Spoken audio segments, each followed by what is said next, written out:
বাংলাদেশ জামাতে ইসলামী জাতীয় নাগরিক পার্টি সহ 10 দলীয় নির্বাচনী ঐক্যের জাতীয় নেতৃবৃন্দ যারা উপস্থিত রয়েছেন, ঢাকা 15 আসনের এলাকাবাসী যারা উপস্থিত রয়েছেন এবং আশেপাশে শুনছেন, জুলাই গণ অভ্যুত্থানের শহীদ পরিবার, আহত সদস্য যারা রয়েছেন, উপস্থিত সকলকে জানাই আসসালামু আলাইকুম। আজকের এই জনসমাবেশের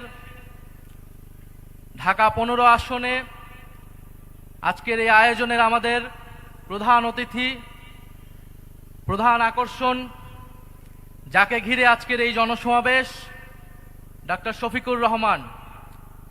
উনি বাংলাদেশ জামাতে ইসলামের সংগ্রামী আমির। তবে এতটুকু পরিচয় ওনার জন্য বর্তমান বাংলাদেশে যথেষ্ট নয়। 10 দলীয় নির্বাচনে ঐক্যের প্রধান কাণ্ডারি, ফ্যাসিবাদ বিরোধী লড়াইয়ের অন্যতম বীর সেনাপতি, যিনি এই বাংলার মাটিতে দাঁড়িয়ে নির্যাতিত হয়েছেন, ফ্যাসিবাদের বিরুদ্ধে লড়াই করে গিয়েছেন, কারাবরণ করেছেন, মজলুম জননেতা হিসেবে আত্মপ্রকাশ করেছেন। আমাদের সবার সৌভাগ্য যে ঢাকা 15 আসন থেকে উনি নির্বাচনে দাঁড়াচ্ছেন এবং আজকে আনুষ্ঠানিকভাবে নির্বাচনের প্রচারণা শুরু হলো। সারা বাংলাদেশে 10 দলীয় নির্বাচনী ঐক্য জোটের যারা প্রার্থী রয়েছে তাদের পক্ষে যেই জনজোয়ার নেমে এসেছে, 12ই ফেব্রুয়ারি সেটার ফল বাংলাদেশের জনগণ দেখতে পারবে ইনশাআল্লাহ। কথা খুব বেশি বলতে চাই না। প্রথম কথা, 12ই ফেব্রুয়ারি নির্বাচন সুষ্ঠু হতে হবে। নির্বাচন সুষ্ঠু হওয়া ছাড়া এর কোনো বিকল্প নাই। অন্য কোনো প্ল্যান কাজে দিবে না। নির্বাচন সুষ্ঠু হওয়ার জন্য নির্বাচন কমিশনকে নিরপেক্ষ আচরণ করতে হবে। উভয় দলের জন্য, উভয় জোটের জন্য একই রকম আচরণ বিধি থাকতে হবে। কোনো ধরনের বৈষম্য মেনে নেওয়া হবে না। ফলে নির্বাচন কমিশনকে স্মরণ করিয়ে দিচ্ছি, আমরা এখনো মুখে বলে যাচ্ছি, আমরা এখনো মাঠে নামি নাই। কারণ আমরা মাঠে নামবো নির্বাচনের জন্য, আমাদেরকে আন্দোলনের দিকে নামতে বাধ্য করবেন না। দ্বিতীয়ত স্মরণ করছি আমাদের ভাই শরীফ ওসমান হাদিকে। শরীফ ওসমান হাদি আধিপত্যবাদের বিরুদ্ধে, গণতন্ত্রের পক্ষে, ভোটাধিকারের পক্ষে লড়াই শুরু করেছিলেন ঢাকা 8 আসনে। আজকে পুরো সমগ্র বাংলাদেশে এই লড়াই ছড়িয়ে গেছে। ইনসাফের লড়াই, আজাদির লড়াই, সার্বভৌমত্বের লড়াই। আমরা মনে করি আমাদের জাতীয় লড়াই শেষ হয়ে যায় নাই। বাংলাদেশের বিরুদ্ধে চক্রান্ত চলমান। আধিপত্যবাদী শক্তি, ফ্যাসিস্ট শক্তি এখনো দিল্লিতে বসে কথা বলতে পারছে, নানান ষড়যন্ত্র করতে পারছে। ফলে আমাদের এই জাতীয় লড়াই আধিপত্যবাদের বিরুদ্ধে, ফ্যাসিবাদের বিরুদ্ধে এবং দেশের ভিতরে আমাদের দুর্নীতি এবং চাঁদাবাজ এবং বৈষম্যের বিরুদ্ধে লড়াই, এই উভয় লড়াই আমাদেরকে একসাথে চালিয়ে যেতে হবে।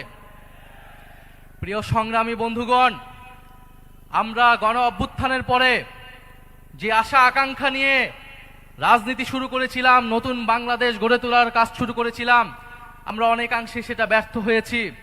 আমাদের অনেক অসমাপ্ত কাজ রয়ে গিয়েছে। ইনশাআল্লাহ এবারের নির্বাচনে 10 দলীয় নির্বাচনী ঐক্য বিপুল ভোটে জয়লাভ করে আমরা সেই অসমাপ্ত কাজ সম্পন্ন করব সবাই ঐক্যবদ্ধভাবে। কারণ আমরা ঐক্যবদ্ধ বাংলাদেশ, আমরাই বাংলাদেশ। প্রিয় সংগ্রামী বন্ধুগণ, দুই একটা কথা বলতে হয়। আমরা শুনছি বিভিন্ন কার্ড দেওয়া হবে, ফ্যামিলি কার্ড দেওয়া হবে, কৃষক কার্ড দেওয়া হবে। আমরা চাই কার্ড দেওয়া হোক, জনগণ সুবিধা পাক, কিন্তু এই কার্ড জনগণ পর্যন্ত পৌঁছাবে তো? 2000 টাকার কার্ড নিতে 1000 টাকা ঘুষ দেওয়া লাগবে না তো? তাহলে ঘুষ, চাঁদাবাজি সেটা যদি আমরা নির্মূল না করতে পারি, এই সকল সুযোগ সুবিধা কি জনগণের কাছ পর্যন্ত পৌঁছাবে? একদিকে বলা হচ্ছে কার্ড দিবে, আরেকদিকে ঋণ খেলাপিদেরকে সংসদে নিয়ে যাওয়ার চেষ্টা করা হচ্ছে, নির্বাচন কমিশনকে ব্যবহার করা হচ্ছে, আদালতকে চাপ প্রয়োগ করা হচ্ছে। ফলে কেমন দ্বিচারিতা, যদি প্রকৃতপক্ষেই জনগণকে সুবিধা দেওয়ার নিয়ত থাকে তাহলে কেউ ঋণ খেলাপিকে নমিনেশন দিতে পারে না। যারা ঋণ পরিশোধ করে নাই তারা সংসদে গেলে আপনার মনে হয় তারা ঋণ পরিশোধ করবে? আর এরা আবারও ঋণ নিবে, এরা আবারও টাকা লুট করবে, এরা আবারও টাকা পাচার করবে বিদেশে। আমরা তো এই বাংলাদেশ চাই নাই, আমরা তো সেই লুটেরাদের বিরুদ্ধেই গণ অভ্যুত্থান করেছি। পরে নতুন কোন লুটেরাদের আমরা ক্ষমতায় যেতে দেব না, বাংলাদেশের জনগণ তাদেরকে ক্ষমতায় যেতে দিবে না। সংগ্রামী বন্ধুগণ, বলা হচ্ছে বস্তিবাসীকে ফ্ল্যাট দেওয়া হবে। বস্তিবাসী ফ্ল্যাট চায় নাই আমাদের কাছে, আপনাদের কাছে। বস্তিবাসী চায় নিরাপদ জীবনের নিশ্চয়তা, বস্তিবাসী চায় মর্যাদাপূর্ণ কর্মসংস্থান।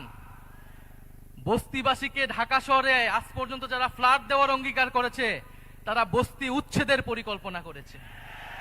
তারা বস্তিতে আগুন লাগিয়েছে, বলা হয়েছে আপনাদেরকে ফ্ল্যাট দিব, আপনারা বস্তি থেকে উচ্ছেদ হন। আমরা আল্লাহ না করুক হয়তো এই ধরনের কোনো প্ল্যান নাই। জান্নাতের মালিক আল্লাহ, অবশ্যই মহান সৃষ্টিকর্তা, আর ভোটের মালিক জনগণ। ভোটের মালিক নাগরিক, দেশের মানুষ বুঝে বুঝে যাবে আরো দ্রুতই যে কারা নির্বাচনের আগে প্রতারণা করছে, কারা দেশের মানুষকে ঠকাচ্ছে, কারা সংস্কারের বিরুদ্ধে অবস্থান নিচ্ছে। প্রিয় সংগ্রামী বন্ধুগণ, 12ই ফেব্রুয়ারি 10 দলীয় নির্বাচনী ঐক্যের সমর্থিত যার প্রার্থী রয়েছেন, যার যেখানে মার্কা রয়েছে, এই ঢাকা 15 আসনে দাঁড়িপাল্লা, অন্যান্য আসনে শাপলাকলি, রিক্সা সহ 10 দলীয় জোটের যেই মার্কাগুলো রয়েছে, আপনারা তাদেরকে জয়ী করবেন, তাদের সাথে থাকবেন। আমরা ঐক্যবদ্ধভাবে বৈষম্যের বিরুদ্ধে, দুর্নীতির বিরুদ্ধে আর ইনসাফের পক্ষে আমরা নতুন বাংলাদেশ গড়ে তুলব। শেষে যাওয়ার আগে আরেকটি কথা, এবারে নির্বাচন শুধু সরকার বদলের নির্বাচন নয়, দেশ বদলের নির্বাচন। এবারে নির্বাচন ক্ষমতা পরিবর্তনের নির্বাচন নয়, ক্ষমতার কাঠামো পরিবর্তনের নির্বাচন।